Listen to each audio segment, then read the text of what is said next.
Conversation With series with Chris Beals of Weedmaps, a community connecting cannabis consumers, patients, realtors, doctors, and brands since 2008. Chris Beals is an executive with a broad experience in operations, law, technology, SaaS businesses, and cannabis. He joined Weedmaps, technology operator of Weedmaps in 2015 as the company's president and general counsel. In early 2019, he became the chief executive officer. Originally from Pennsylvania, Chris is a graduate of University of Pennsylvania and received his law degree from the school's Carey Law School. Speaking with Chris today is Zhang. Mona is the state's cannabis policy reporter for Politico Pro. Previously, she was founder and editor of the cannabis letters Word on the Tree. She also spent 4 years covering cannabis as a freelance journalist for Forbes, The Outline, High Times, and a bunch more. Before that, she served as social editor for Adweek and worked in various roles for Medio Bistro, all of which I am very, very familiar with and followed your work for quite a bit. So with that, we will let this conversation go forward. And thank you very much, and go right on and start the conversation. All right, thank you so much. Hello? Can you hear me? Okay, it's working. Thank you so much for that intro, and thank you to CWCB for having us. And thank you, Chris, for joining me for this conversation. So today we're talking about licensing in the illicit market, and I'd love to start out by asking you about, an incident. Was it in 2019 when Weedmaps got that cease and desist from the California regulator to take unlicensed cannabis dispensaries from its platform? I'm wondering if you could just give us a little bit of background on that whole story and, what was Weedmaps thinking and initially not taking it down, and then tell me about the evolution of how the company came to the decision to remove those operators. Yeah, so it was 2017, and what had happened was after Prop 64 passed in 2016, 2017 was an interesting year because the Prop 215, the medical cooperatives, were actually allowed to continue operating until 2018. And so it was funny because the cease and desist letter came at a time when those businesses could still operate as long as they were valid Prop 215 cooperatives. And so it frankly is a pattern that we've seen in other states where you get this kind of herky-jerky transition from, frankly, a pretty long-standing medical market to a legal adult use market. It wasn't covered as much, but for instance, we saw the same thing in Washington State. And so, I think when we received the letter, I think part of our response was pointing out that these businesses can still validly operate, but also there are a couple other things underpinning it, which is at the time the state, and growing pains, still didn't have a system where you could look up who was licensed or not licensed. And the other thing is that the general presumption was when legalization occurred, and this has a lot of parallels to New York, the assumption was, and the promise of Prop 64 was all these Prop 215 operators would get licenses in the adult use market. Everyone was going to get a license. And so it's funny to think back on now when you contrast that with where we are today, with there still being far too few licenses in California, but at the time the promise was high. We've always had a close relationship with the regulators in California, and so at that point we started talking with them and kind of working through things, thinking how we could verify licenses, and that's what led to the change in policy eventually. So the regulators did end up rolling out some sort of license verification tool in the end? They added better lookup tools later, which they've actually evolved on. Shout out to the Bureau of Cannabis Control. They just launched a new website and lookup tool, and they've actually opened up APIs that we've been tying into and things like that. And so, at the time, though, there wasn't license lookup. There was also an issue where a lot of, and again, parallels to New York, a lot of local governments were issuing licenses that were valid locally, but there wasn't a matching state license, which was leading to a whole bunch of issue. And so I think on the surface to casual observers, it looked like, this act of, civil disobedience or something, but really behind the scenes, there were a lot of conversations going on and trying to make sense of, frankly, a lot of conflict and chaos with somebody saying, well, I'm licensed by the city, but I'm not licensed by the county, or I'm licensed by the county, but not by the state, or the state, there are cases where the state was giving licenses to people that didn't have local city licenses. I think most states are getting past that phase a little bit faster, but California was really the first in that regard. And how would you describe the state of the market now in California? Is it still mostly unlicensed sales, or what does that look like? So we don't have the data we have from that is largely from our policy team, because if you want to be on the marketplace now, you have to go through this verification and what we authentication process. But the issue is still in California that a state of over 40 million people has just over 1,000 cannabis licenses for the entire state, and about 70 to 75% of cities and counties in California do not allow any form of cannabis licensing or cannabis retail. And so you have this issue that California has, I would estimate, probably a 70% illicit market rate, and that's driven by a couple factors, but one of the biggest is there are large chunks of California where there is not a licensed retailer nearby. So Bakersfield, sort of the crown jewel of the Central Valley, if you're living there, you have to drive like 2 hours to get to the nearest dispensary, and that's a fairly large region. Fresno, Modesto, other places like that suffered from that for a long time. So I would say the parts of California that have enough licenses are doing a good job of capturing cannabis demand, and the places that don't are doing a terrible job. Are there any other factors keeping consumers away from the regulated market?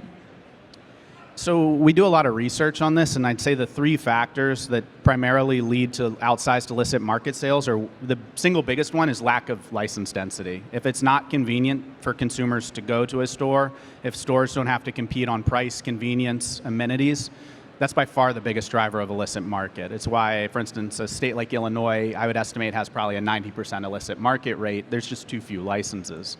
The second one is tax rate. If you have sort of overly high tax rates and nested state and local taxes, you end up with net effective tax rates. Then some places can be 70, 80, 90%, and you get there with a 5% county tax, a 6% city sales tax, a 15% state excise tax. It adds up. And the third one that's not talked about quite as much, or actually I'll do a bonus, I'll do an extra one, is restrictions on form factors. So if you cap THC, you restrict edibles, you restrict certain types of products that consumers demand, you will have 100% capture by the illicit market for those product types. And then the last one that I think is becoming more emergent is consumers are increasingly demanding delivery, and I'd say states that don't allow delivery are having outsized illicit market rates. And what about on the business side? Like you mentioned the Prop 215 operators and this expectation that they were all going to transition into the legal market. What happened there, and what are, why don't you see more of them? Yeah, the problem is just not enough licenses. I think New York is going to face a similar situation, which I think we can talk about. But no, in California, look, there's a good case study of this with the end of alcohol prohibition, where one of the guys who came, I think, is in Washington State, to move from the speakeasies to a legalized market, basically said everyone gets a license. But then I'm going to be very strict on enforcing the regulations. And if you're non-compliant, if you're not paying your excise tax, if you're not doing that, then we're going to shut you down. But basically opening the door and bringing everybody in. Because the thing is, I've dealt with this. I've personally talked to operators who were operating under the old medical market. I remember in Washington when they passed, I think it was I-502, an operator, I took the call with an operator crying who basically said, I don't know what I'm going to do. They're not letting my medical license be able to do adult use sales in Washington, and I mortgaged my house for my dream of having a cannabis dispensary. I mean, it's crazy. And it affects these SMBs and smaller operators, or the family operators who had this dream of going from maybe growing weed in the closet or on a small scale to having a business, to then maybe helping patients. A lot of them were focused on the line of patients out the door who had some very serious issues. And so, look, I think the biggest thing is unless you open the doors and let all of these illicit operators have a chance to operate in the legal market and give them the tools they need to succeed, don't make it a false license, they're going to continue operating, because that's how they're putting food on the table and they're feeding their families, and the human will to survive and make money is a strong one. Yeah, and it sounds like there are a lot of operators, particularly smaller ones in Northern California right now, that are doing things like mortgaging their house or like cashing in their 401k just to stay afloat. But even though they are licensed and operating in the regulated market, they're finding it really difficult to make ends meet. Can you talk about, those factors and how I feel like a lot of people think cannabis is this like really lucrative industry and you're going to get in and make a bunch of money, but then you see these operators, especially smaller operators in California, really struggling. Yeah, so I think a big reason for that is, look, there is a high amount of regulation on cannabis, and the amount of regulation as a factor of time is increasing, not decreasing. I think, unfortunately, in a number of cases, those regulations don't have a good nexus to public health and safety, and so they're regulations that run up the fixed costs of operators, eat into margins, or frankly just stress the ability of these operators who are trying to get small operations up and running to manage. And so I think that's one of the big issues that hurts a lot of these small operators is, you're a small mom and pop cultivator, manufacturer. You don't have an IT person who's going to help you with seed to sale integration. You don't have a chief compliance officer who's going to make sure everything's bagged and tagged properly. Those are very hard things to do. And I think the real middle ground for that is more rigor by states saying, if we're going to pass a regulation, does it have a nexus to health and safety? What is the valid public purpose of this, or is it just intended to disadvantage and discriminate against a nascent industry? The other thing I'd say, and this is a California issue, is you have to be really careful about where you collect taxes. The collection of cultivation tax higher up in the supply chain is a problem because you end up with a situation where growers and cultivators are being asked to pay the state the cultivation tax, but they have to do it within a certain period of time, and they're getting net 120 or net 180 terms from retailers who are squeezing them, and so they're sometimes having to pay taxes before they have the money with which to pay those taxes, and so it makes it tough. Look, I think if you're in an oligopoly limited license state, it can be extremely lucrative, and I think as markets open, it can continue to be lucrative, but you have to be efficient, you have to be smart, and you have to give consumers what they want. Yeah, I want to talk about New Mexico now. I know that Weedmaps was pretty involved in, advocacy and helping to inform lawmakers on that bill. What are some of the things that New Mexico's market and regulatory structure learned from California and its pitfalls? Well, they didn't try and cap licenses, and I think they also took a page out of Oklahoma's book and had a much quicker process between somebody wanting to apply for a license and actually being issued a license. The other thing is, and I think this is important for states to think about, is they went in with a partnership approach to, there's a lot of tribal land there, and a partnership approach and compacts with sort of tribal communities and that sort of thing, so that there could be a symbiotic relationship there. I think that's going to be important for New York as well. Yeah, and then I'd say the other thing is I think they took a light-handed approach on those early sets of regs, which helped people get up and running. For instance, allowing delivery. I think not having some of the strange restrictions on signage and storefront displays that we've seen in other states. For instance, not to besmirch Washington, but the limit on not being able to have see-through windows or having a sign that's the size of a small bar sign, and that's all you can have outside your store. So all those things add up, and I think the smart thing about them was they took the page out of the book of California, Oklahoma, other places, and they also, I think, you're keen observers of what states were doing wrong. Yeah, and the lack of license caps, I feel like oftentimes leads to a situation where Oklahoma, you'd get this huge flood of interest on the supply side. It's definitely far outpacing demand.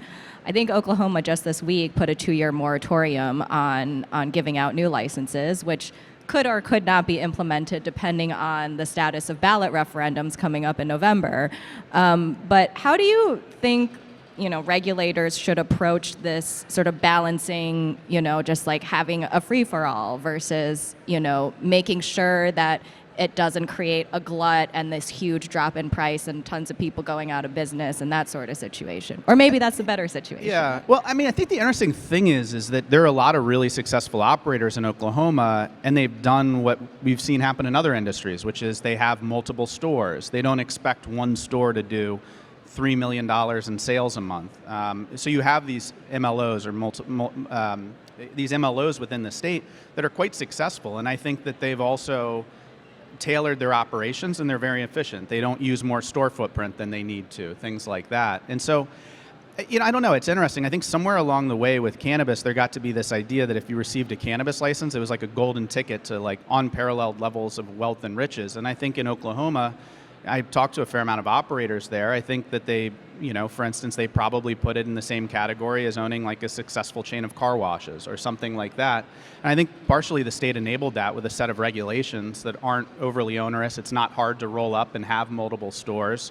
And separately, Oklahoma has almost within the state has almost no illicit market rate. I mean, they've probably been the most successful state at tamping down the illicit market, despite having large chunks of land between like Broken Arrow and whatever other city there is. So, I think there is a natural moderation. At some point, people won't open a license if it's not in their best interest, but I don't think we've seen a place yet where a state has set caps at a place where you don't end up just driving a large illicit market.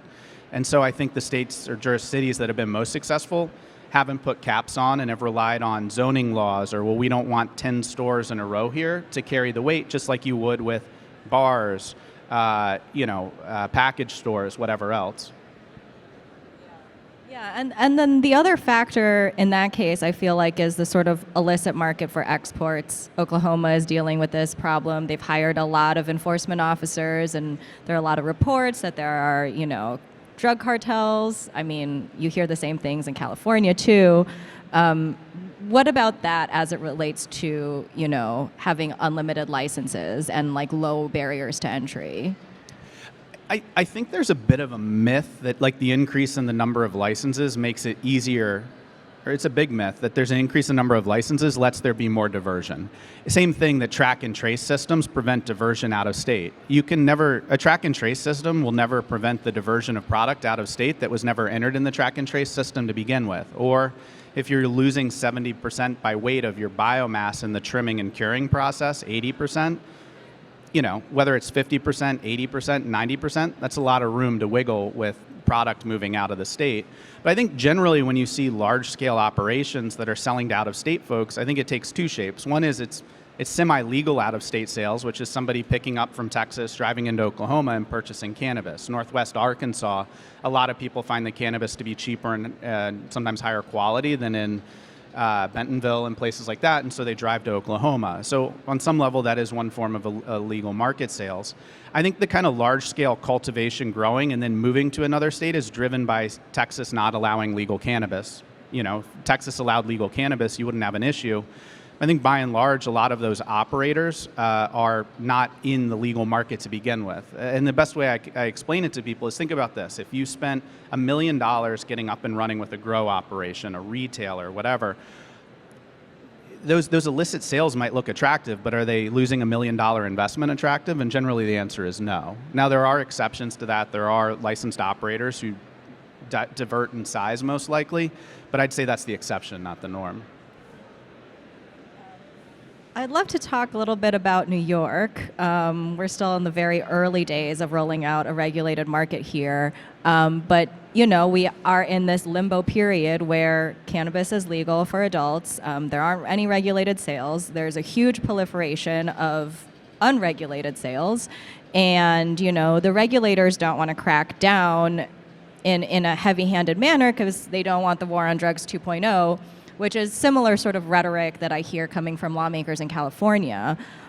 So how do you think, what can New York learn from California in terms of that type of transition?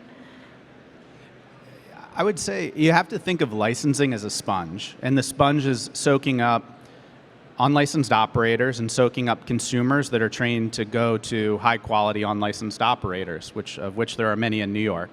And so by issuing, the thing is I've never seen a state that says, well, we're going to trickle out licenses and then we'll open the floodgates later. Because what happens is the first people who receive licenses are very adept at lobbying for there not to be additional licenses. We all like a more profitable business as opposed to a less profitable one. And so I think that the thing that's important is don't believe the fix. The state has to issue enough licenses to enable all of these operators to come in, and then they can come in and do inspections and they can make sure the regulations are being followed. But if you try and say, well, we're going to start with 12 or 13 licenses, if hypothetically a state decided to do that, it's really hard to go from that 12 or 13 to the next step because you've sanded off some of the will for there to be more licenses because to some degree sales have started. There's ways to do it, and I think those states can then move forward, but I think if you start with this kind of extremely limited approach, the question always becomes, when are the floodgates going to open? And so I think the challenge for New York is going to be, they need to open up licensing. The other thing that's worth remembering, over half of all cities in New York opted into cannabis retail, and there is the ability to do delivery. So any city that wants to limit licenses or isn't going to allow there to be cannabis retail, there will absolutely be tons of legal availability, and I think that will help in the case of New York. It's just going to be getting delivered in from Westchester County. It's going to be getting delivered in from wherever else. Upstate, Poughkeepsie was thinking about not having cannabis retailers. Every city around them turned on licensing because they all wanted to deliver into Poughkeepsie, and then Poughkeepsie said we better have licensing. So issue enough licenses, and I think the other caveat to cities is if you don't issue licenses, your neighbor will, and then they'll take all your tax revenue. What do you think the incentives are for legacy operators to enter the regulated market? Because I have heard a lot of stories of like unregulated operators here who think like, oh, I'm not going to bother, like I'm just going to still sell weed and not have to deal with all the onerous regulations and all that kind of stuff. Look, I think part of it is the regulators coming in with an open hands and educating and saying, look, we're here to support you. I think when regulators are viewed as sort of like the hard boot heel of the law, then people are less willing to be part of that system. And I think the more that regulators can have education programs for putative new licensees, the more that I think regulators can play a much bigger role in that than people give it credit for. I think the other thing is look, it's if you're running an illicit shop, there's a lot of stress that comes with that. There's a lot of extra issues that come with that, and I think if the state is going to issue licenses in a way where you can keep doing what you've become very good at doing, why not move into that legal market? And yes, I'm aware of like the extra headaches that come with regulations, but there's a lot of stress and anxiety that comes from wondering when the city is going to start doing enforcement or whatever else. I mean, from your perspective in California, looking at what's going on in New York now, do you think New York is like on a path to overcome some of the pitfalls that we see, especially in like LA? Yeah, I think. Look, the thing that gives me the most kind of comfort, or I was really excited to see, is over 50% of cities opting into cannabis licensing. I think that really is that is the biggest problem that's plagued California and other places, is local control and people saying we're just not going to issue licenses. And so I think we've crossed the tipping point in California where I think my personal belief is you will see the most robust opening of a legal cannabis market that we've ever seen in the country, because there's enough will behind it. And I think while still NIMBYism, there's less NIMBYism here than I've seen in other places. So I'm really excited for this state and it opening, and I've seen a lot of states open. And I think it's just, I think it's also making sure that there's, especially for the social equity program, that the state makes good on there being grant programs and small business education programs and all that, because these are expensive businesses to get up and running. Yeah, and I think New York is doing some interesting things with like helping social equity applicants find, real estate for their retail outlets, and I think that was probably a big part of what hampered the program in LA, right? Yeah, I think, real estate, I think, we'll see what the regs coming out, or the regs just came out, the draft regs. I think the real estate stuff's been helpful. I think just frankly the tone of the regulators here has been much more of this is a business, we want to flourish and be successful, whereas it sounds strange, but in other states we've seen regulators, I don't know, sometimes feel like they have a lukewarm relationship to there being cannabis businesses that are operating successfully in the state. Yeah, I mean, in other states there are regulators who, were very opposed to legalization before it was legalized, and here we have regulators that seem to be a lot more friendly to the space. I want to talk about Weedmaps some more. I mean, how does your platform, help people find regulated dispensaries and fit into all of this? Yeah, so there's two halves to the business. One half is Weedmaps, which is, I think the largest marketplace for online cannabis worldwide, or at least in the U.S. And within that, we do a lot of work basically taking dispensaries' real-time cannabis data, cleansing it, making it presentable, and letting the dispensaries show consumers what they have for sale at any given time. And then we have a suite of SaaS solutions that let them display that data with in-store ordering displays and kiosks. We have delivery logistics software. We have e-commerce embeds that let the business take that and have e-commerce on their own website if they want to try and service consumers outside of the marketplace. And so a lot of what we do, I think there's a lot of, I don't know, it's a little bit shocking for folks in new states that there's an online marketplace for cannabis, but when you really get down to brass tacks of what we do, cannabis consumers, the primary things they shop for are clinical effect, THC, CBD, and terpene levels, and price. It's really hard to show consumers that when you have a high amount of SKU churn and what's popular, what's in stock, what the growers have is changing all the time. And so I think one of the biggest things we do is we, frankly, enable online transactions, online shopping, online consumer education, and that's doubly important when you have a state just opening up and, frankly, nobody understands what half these products are. And yeah, I get the sense that there are a lot of consumers who are just generally ignorant about the law. I hear from people that, cannabis is legal and there's a dispensary on my block and it's regulated. I'm like, no, it's not regulated yet. Yeah, funny thing is I think, I always say consumers get really gangster really fast, which is it's funny how quickly that sort of octogenarian person who goes to a medical dispensary for the first time but has to drive 45 minutes to get there, and then the stock's really limited and it's really expensive because there's not competition, how quickly that person, and I have so many anecdotes about this happening, will be like, oh, well, I just have a plug down the street from me. And it's like, oh, grandma, but, I think I think that's the interesting thing, though, is that education and making cannabis approachable. Most people's idea of cannabis on the East Coast is 1/100th as complex as the number of SKUs get, as the number of product types are. The beverage segment, there's sleepy time beverages with melatonin, and they're playing with THCA, so which is not psychoactive, and it gets really complicated really fast. And so I think that's the interesting thing for new consumers is, okay, well, I'm going to do cannabis, and now they've opened Pandora's box of a lot of complicated decisions. Definitely. All right. Let me check. Time check. I do want to ask you about data security as it relates to your business. How does the federal illegality of cannabis factor into security concerns, particularly for consumers, for businesses? Yeah.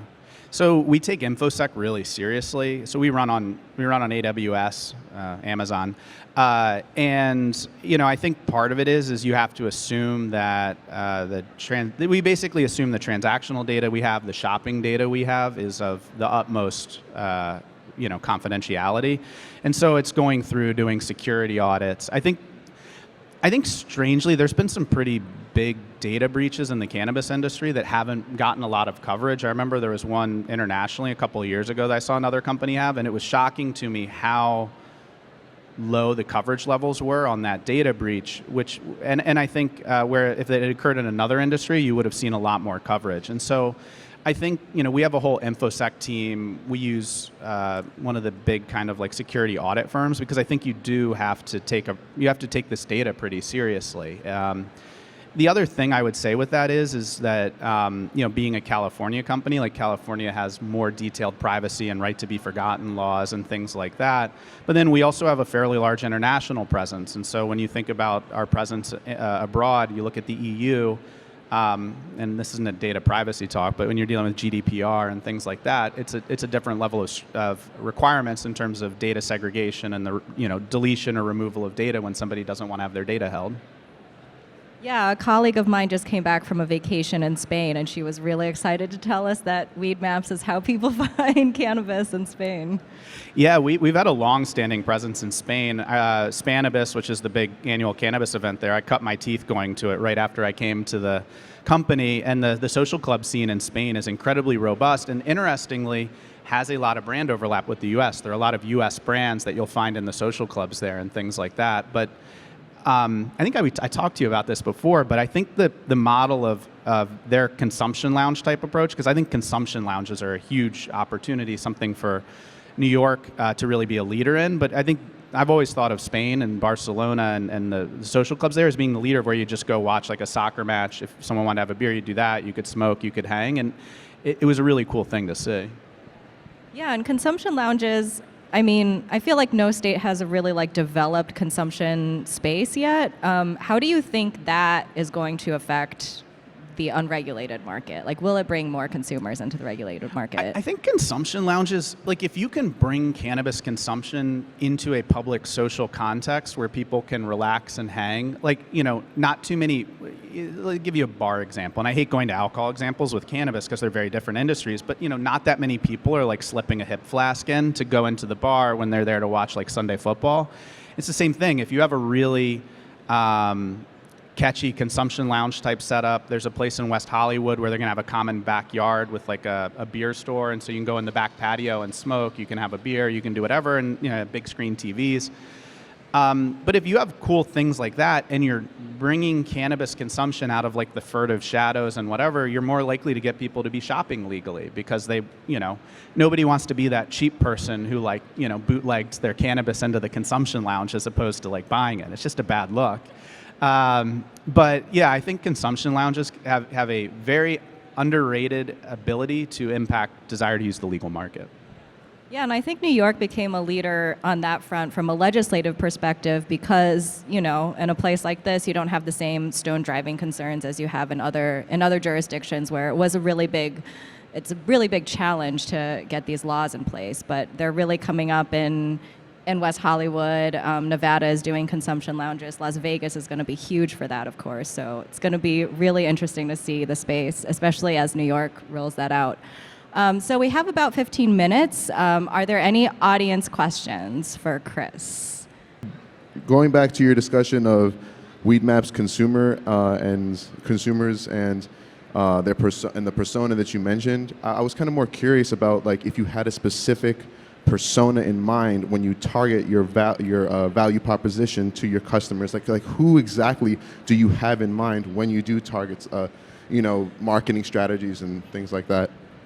Yeah, that's a great question. I think the idea of like brand affinity is a relatively new thing in cannabis, and also the idea of like segmented user personas and like who is the person. I think, am I understanding your question properly?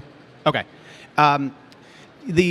So a lot of the work that we're doing on the marketplace is thinking about the ways in which adding more discrete pathways for people to shop as we see the pathways in which people try and shop evolve and grow. So for instance, I think we're getting closer to a place where people are saying these sort of compound decisions like, I'm a casual user, I want something to help me go to sleep, and I want it to be, to have this ratio of THC and CBD, and I want it to be delivered, and ideally it has like a coupon. And so thinking through these more complex discovery pathways, because as markets mature, we see that. I think the thing that's really interesting, and so we're very leaned in on the marketplace side with what consumers want, how they're going to shop, and there's a lot more variance in that from state to state than what most people realize. The idea of like traditional like cohort segmentation, because I think early on in the cannabis industry, it was like, I always thought there's this sort of offensive thing that was thrown around of like, oh, Chardonnay moms, and they're just going to have like really small pre-rolls that I'd never really understood. Or it'd be like, oh, like hipster dads are going to want, I don't even remember. And I think what we're finding is that there's an interesting thing where you actually see a bell curve effect where you're seeing a lot of alcohol substitution with younger consumers who are reducing alcohol consumption and looking at cannabis as a healthier alternative. And you're seeing a lot in the boomer segment, a lot of them sort of starting medicinally and then moving to like, I just like getting high. And so we deal a lot with, when you look across it, it's really hard to down segment to cannabis consumers by saying, like if it's video games, hey, I'm going to go for young male audience of a certain, set of characteristics. In cannabis, you have to be much more broad brush, and then we try and down segment after that to what types of things they look for or what similar users would shop for. Hey, thanks guys you can hear me? Thanks guys for the conversation. I'm just interested in legalization as it rolls out state by state. When do you see it being federally legal? Is this something that ends up sort of covering the whole Western world at some point in terms of legalization? So I think the question was on federal legalization and what happens to states, right? Okay. Sorry, it's loud out there. So the interesting thing is I think if federal legalization happened tomorrow, I don't think there is a cannabis product in any state that would be legal for resale in another state, because that's how different the packaging, dosing, labeling laws are, the lab testing laws are with respect to cannabis. And federal legalization, it will not require states to conform their regulations. I think we are seeing some states quietly, I will not name which ones, intentionally diversifying their regs from neighboring states in the event that when federal legalization comes, it would thwart interstate commerce. So I think you will see some form of interstate commerce, but the thing that's important to realize is every single state has a fully vertically integrated cannabis industry. Every single state's vertically integrated cannabis industry is generally a behemoth when it comes to lobbying and state-based advocacy. And separately, anytime you have a import-export relationship with a neighboring state, one state is essentially exporting tax and jobs to the other state. And states are growing increasingly cognizant of that, because there has probably not been a better industry in the last 50 years when it comes to helping revitalize blighted main streets, reducing crime rates, generating jobs, helping supporting union owners or union membership, supporting real estate values in areas that have traditionally suffered from declining real estate values. And states and cities are increasingly getting wise to that. And who wants to take that benefit and then slide it across the border to Connecticut? Hi. You touched earlier on the illicit market and its effects on the legal market. I'm sorry. You touched earlier on the illicit market and its effects on the legal market. Can you tell me if any of the states, such as California or the earlier states that have experience in this, is there any help from the government or the regulators to assist in combating the illicit market? So I think you're asking about post-legal. Yeah, I think I heard you. Generally, it gets to be pretty dicey post-legalization because just being blunt, you generally see a reduction in enforcement activities by state and local governments once legalization occurs.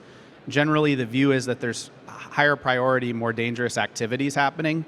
You do see states sometimes using a stick approach, but the thing is it's really expensive and it's not always super effective. I think we just saw in California them use a carrot approach where they're offering grants to cities to start doing licensing that have not done it. And from having done a lot of work dealing with local governments are really cheap and they'll do a lot for $100,000.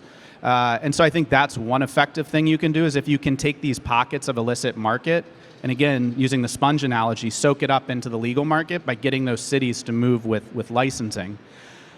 Just speaking personally, I think in post-legalization enforcement's a terrible tool to grow legal market size, because we've been trying to do that for roughly the last 100 years, and cannabis consumption rates have remained incredibly steady during that time. So on average, about 13% of the population in New York consumes cannabis monthly. It's been pretty steady for the last couple decades, regardless of a lot of people going to jail for it. And the other thing is that I think the tools are there where you can basically dry up the illicit market by just getting consumers really excited about a compelling set of products that you can't find the form factor for in the illegal market. One of the things I didn't mention is if you want a great way to bring consumers legal, make compelling products in the legal market that you're just not going to be able to get on the illicit market. Thanks, Chris. Talking about getting consumers excited, given the regulations in the market, how are you thinking about marketing, in the dispensary environment and beyond? How do you educate consumers? How do you get awareness, those sorts of things? I'll repeat your question just to make sure I got it. It was about, as states legalize, how dispensaries should think about marketing and reaching consumers. Okay. I think there's a couple things. I think one, I think part of it is getting what you have for sale online. And this is not a shameless plug for Weedmaps, although we do a lot of that. But I think it's important that cannabis dispensaries, regardless of how many glass cases and sort of greenery walls you put up are an intimidating experience for new consumers to the legal market. And the more you can let people browse ahead of time, understand what's there in an online setting, will help de-friction the experience when you're in the store. I think in terms of marketing, one of the craziest things I hear in new markets when they open is somebody will say something like, I don't believe in endemic advertising. And I'm like, so you want to sell a consumer good by not advertising to the people who consume that consumer good. Got it. And usually those are the people who we have, I build a much warmer relationship with the next owner who buys the business after it goes under. But I think, look, that's the thing, is if you're going to have a cannabis business, the best thing to do when you're doing marketing is to get very comfortable with the fact that winning means marketing to stoners, to people who consume cannabis. And if you want your ticket sizes to be high, if you want your profitability to be strong, ideally those are people who consume at least once a month or more. It's part of why we spend so much time when we look at our audience segmentation, trying to see how much of our user base can we have that falls in the bucket of consuming once a month or more. In fact, over 70% consume daily. I think that's been a big part of our value prop is people who consume a lot of cannabis come to Weedmaps. And I think when it comes to marketing efforts in a new state, I think not getting overly cute early with well, this is our demographic, or we're going to this type of consumer. I think winning out of the gate is making cannabis consumers know that you're there, that you're open, that you've got great selection, that you have a customer-focused approach to the sale, and that you'd like them to come back. You value their business, and that you want them to buy cannabis from you, and that you're a part of the community. It sounds really basic, but a lot of businesses kind of screw that up and start with these overly wrought build-outs. The other thing I'd say is for a while there was a myth that the California model was a legacy model or going the way of the dinosaur.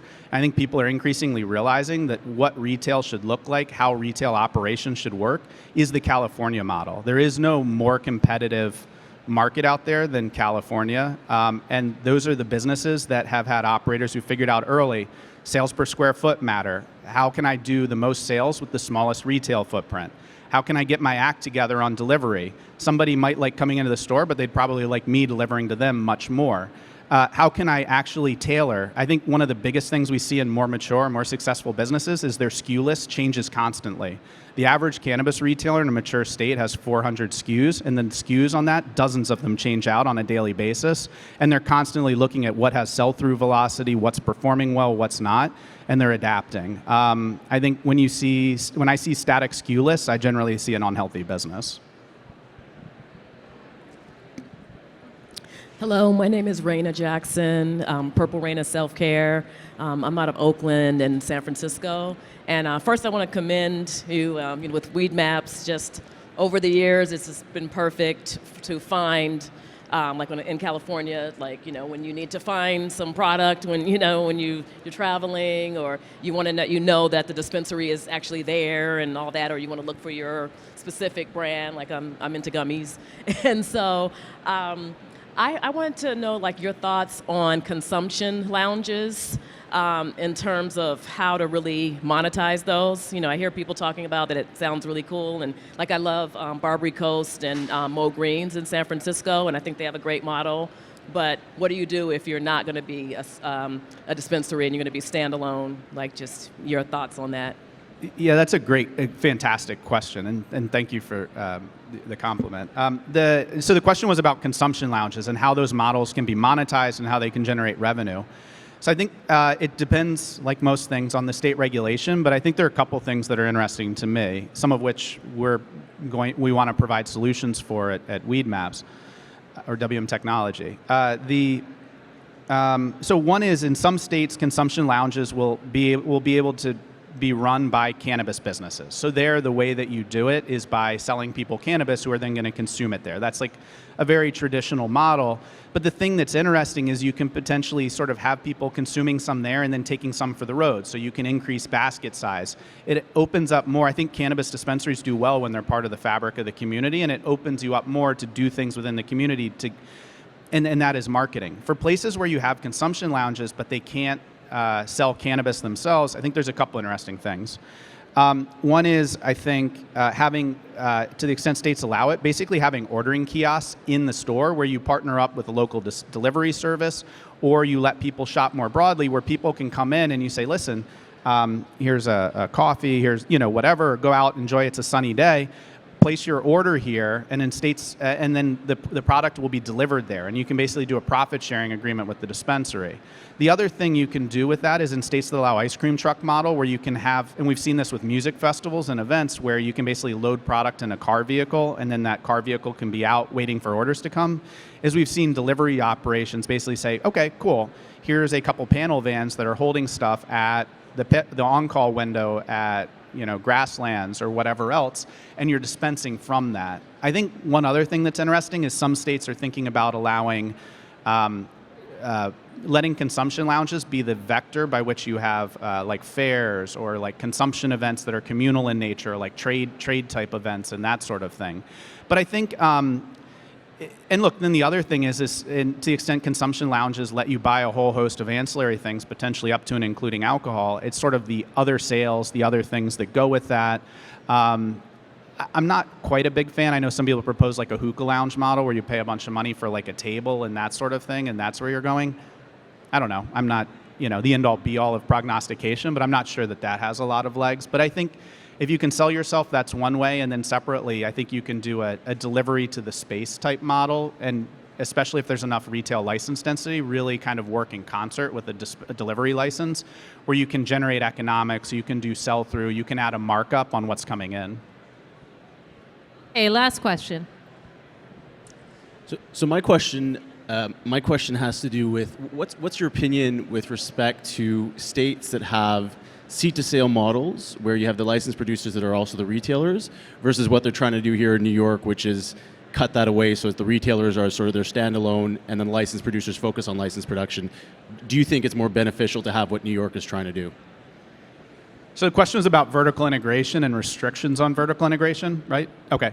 Yeah, so our general philosophical approach from the policy team side has been that don't put restrictions on whether people can vertically integrate or not. That being said, just because we're, as with like license density, we're big fans of letting the market figure it out because it's such a nascent market.